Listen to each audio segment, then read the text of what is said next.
Happy Thursday. We are off to the races again. I've been talking to you about how we start the year with the end of the year in mind.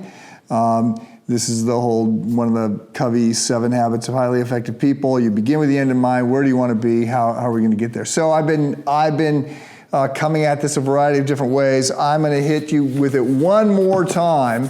And then tomorrow, on Friday, Brad, the campus pastor at the Highland Park campus, is going to share a sort of kick off the year devotion. So I use this illustration numerous times. If you haven't seen it, the idea is that we're all spiritual beings located somewhere on this spectrum. -5 is as far from God as we can be, and we can't be there this side of the grave. And then +5 is fully, completely in the presence of God. We can't be there this side of the grave. But after we die, we're headed to one extreme or the other. 0 is sort of the inflection point, and we're born in negative numbers because of sin. So we have a sin condition. We're not called sinners because we sin. We sin because that's our condition. We're broken. We're born in negative numbers. We cross over into positive numbers on the basis of the work of Jesus. We cannot will our way over there. We can't climb over. We can't be good enough. We just can't do it. So the great exchange, 2 Corinthians chapter 5, talks about the fact that he makes him, God the Father makes him, Christ, become sin, to actually take on our sin. And then we give him our sin, he gives us his righteousness. The righteousness of Christ becomes our own. We're saved by an alien righteousness. It's outside our body. It is the righteousness of Christ.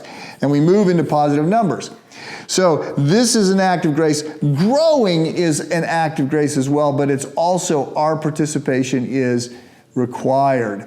And so the question, the illustration of as you're starting the year is, where are you right now? And where will you be when we come into the end of December 2021? So my observation, this is just sort of basic common sense. Some people get just on the other side of 0 and stall.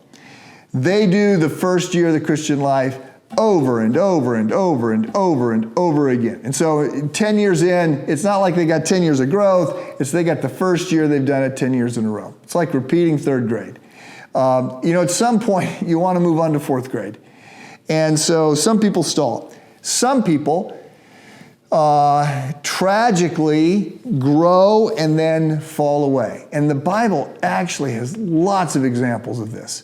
The number of people who end well is, if we're just looking at Scripture, it's shockingly small. And, David and Solomon are examples of men who had a great faith and show great promise early on. But towards the end of their life, they're falling away and getting in all kinds of trouble. Sin tends to grow and foster and fester and pull us back. And so a lot of people fall back.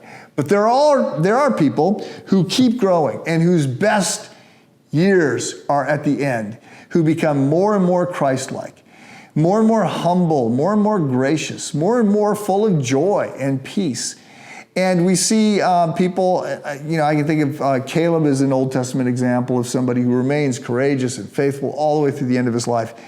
Another New Testament example is Peter. Peter, who's impetuous and a little flighty early on, always getting in trouble in the Gospels. When we see Peter by the end, when we're reading the stuff that Peter has written, his epistles towards the end of his life, when we're seeing his faithfulness as he matures, we see, I don't want to be Peter of the Gospels. I want to be Peter of the book of Acts, the last part of the book of Acts. And so I just want to set this in front of you again. We're starting the year. And where are you on this chart? If you're still in negative numbers, let's take care of that. By all means, it's a gift. Getting to positive numbers is a gift. For God so loved the world that he gave his only begotten Son, that whoever believes in him should not remain in negative numbers, but move into positive numbers. This can happen. But wherever you are, I'm assuming if you're watching this that most of you are on positive numbers, what are you going to do to more fully lean into love, know God, yield your life to the Spirit of God to be moving towards +5? Have a good day.